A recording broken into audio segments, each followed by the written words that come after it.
الرحمن الرحيم. اللهم صل على سيدنا محمد. احنا النهارده هنعمل الهياكل بالثوم.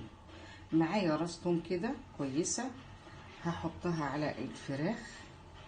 انا هشوح الفراخ على نار عاليه الاول دقيقتين كده، وبعدين هدي عليها تستوي. انا ما بحطلهاش اي سوائل ولا اي دهون ولا اي حاجه، السوائل اللي بتنزل منها هي بتسويها.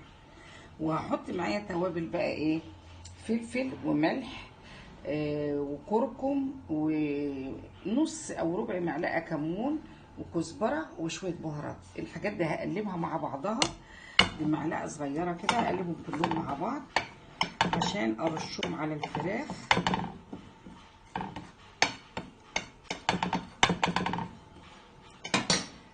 وهقلب، هتبل من ناحيتين، من الناحيه دي وهقلبها على الناحيه التانيه، وهتبل وهسيبها تستوى بعد ما اشوحها على نار عاليه الاول على نار هاديه، ونشوف النتيجه مع بعض. بتبقى جميله جدا جدا وطعمها لذيذ جدا جدا، وبألف هنا وشفا.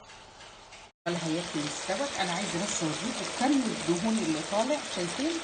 برغم ان انا ما حطيتش فيها، شايفين البخار دي على الكاميرا اهو، برغم ان انا ما حطيتش فيها اي دهون خالص، دهون وبتلمع وكتير، فما نحطش دهون لا للحمه ولا للدواجن ايا كانت، بط فراخ اي نوع، لان هي ما شاء الله فيها نسبه دهون كتير خالص. شايله ازاي؟ يبقى الف هنا ما شاء الله. الطعم حكايه، نفسي تجربوها وتقولوا لي ايه رايك. ما شاء الله لا قوه الا بالله.